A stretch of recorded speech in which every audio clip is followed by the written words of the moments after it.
तभी इनको तो फिर सेवा का अंतर्राष्ट्रीय पुरस्कार देना चाहिए। तभी इनको तो फिर सेवा का अंतर्राष्ट्रीय पुरस्कार देना चाहिए। मुझे अखबारों से जानकारी मिली कि इलीगल माइनिंग जो हो रहा है, उन्होंने कल अपने प्रेस कॉन्फ्रेंस में कहा कि इसके जिम्मेवार विजय झा और जलेश्वर महतो हैं। तो मैं ये कहना चाहता हूँ, यह उनकी खीज है।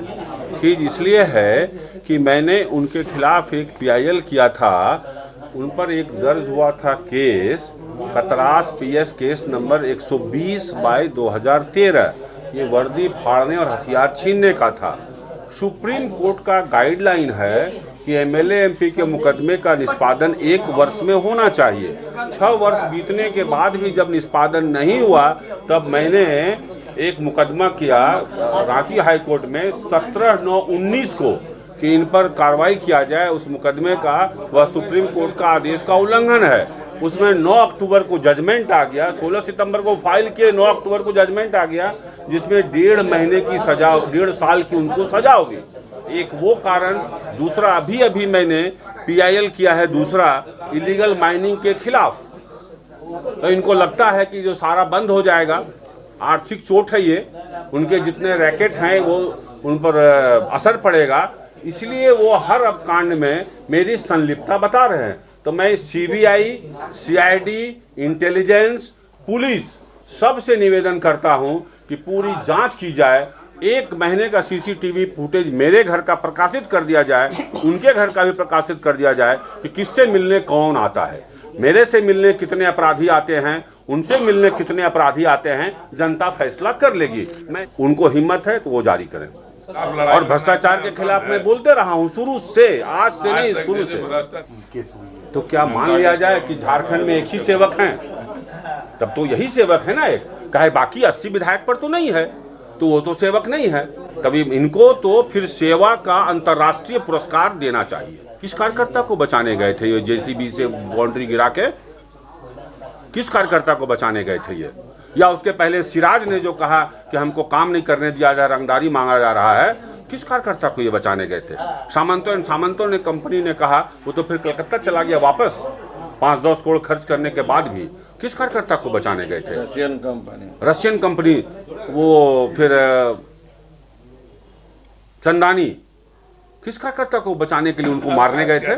तो सबसे ज्यादा बीजेपी के जनप्रतिनिधि कार्यकर्ता तो 10 करोड़ तो दूसरे दलों के पास है, तब उसको बचाने के लिए तब तो गला काट देना चाहिए सबका कि मैं कार्यकर्ताओं के लिए करता हूं। कार्यकर्ता तो कोई लखपति, करोड़पति और अरबपति नहीं हुआ, लेकिन वो जरूर बन गए। कल तक वो कहते थे मजदूर का भाई, मजदूर का बेटा, और आज अरबपति हैं, आज 20,000 करोड़ के मालिक हैं। कुंती देवी और अशोक महतो से तो वह भी उसी दिन वहां थे, वो भी वहां थे, सांसद महोदय भी थे, मैं भी था। वो तो सार्वजनिक कार्यक्रम था इनके यहाँ, सैकड़ों लोग यहाँ के इनवाइटेड थे, सब थे। तो षड्यंत्र यदि रचा गया तब तो उनके सामने रचा गया है ना। सरयू राय जी के बगल में तो वही बैठे हैं। होता है, अगर षड्यंत्र रचना होता तो इस प्रकार सार्वजनिक नहीं बैठते हम लोग।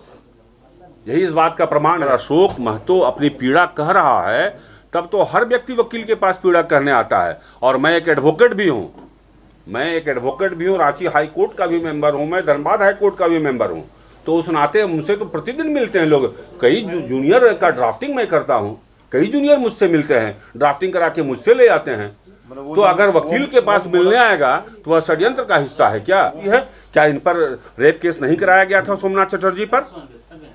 इन्होंने जो ही बहुत से उजागर किया मामला, इन पर रेप केस हुआ, कौन नहीं जानता है? मेरे बेटे पर रेप केस हुआ, मेरी बेटी के यहाँ 500 आदमी लेकर के नर्सिंग होम में हमला करने गया, कौन नहीं जानता है?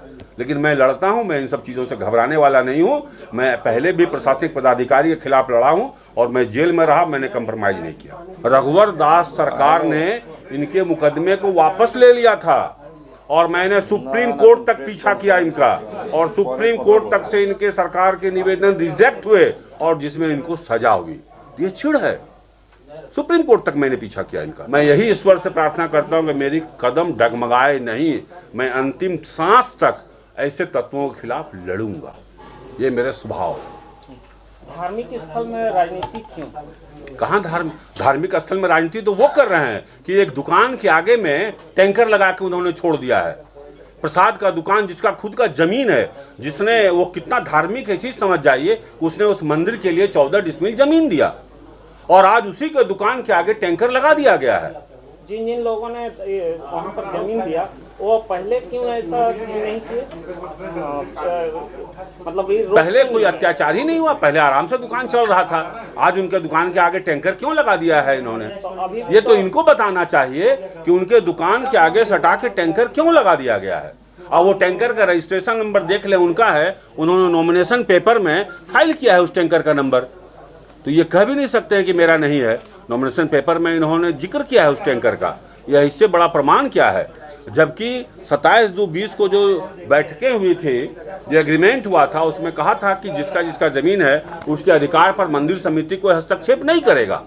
ये उसका एग्रीमेंट है, उसमें साइन है सावित्री देवी और शत्रुघ्न महतो का और इनका पूरा। अगर इनका जमीन नहीं था तो इनका साइन क्यों लिया गया इस एग्रीमेंट में? इनका साइन क्यों लिया गया? इसका मतलब है कि इनका एग्रीमेंट में कहना है जो यहाँ पर दर्जनों परिवार इससे भरण पोषण चलता है, तो इसमें तो राजनीति नहीं। ये कैसा भरण पोषण हो रहा है कि उनके दुकान के आगे टैंकर लगा दिया है? कहीं वो भी नहीं। नहीं, ये कैसा भरण पोषण का ये कौन सा तरीका है और दावा है कि दुकान के सटा के टैंकर लगा दिया गया है 12 चक्का और कहते हैं भरण पोषण होता है? भरण पोषण और महिलाओं के साथ जो व्यवहार हुआ है 22 तारीख को कुंती देवी के साथ, क्या यही राम भक्त का चरित्र है? यही राम भक्त का चरित्र है क्या? महिलाओं के साथ गाली और अपशब्दों का प्रयोग किया गया है। ये राम भक्त का देखिए, वो गाड़ी नंबर इन्होंने अपने नॉमिनेशन में दर्ज किया है संपत्ति में, वही टैंकर जो लगी हुई है।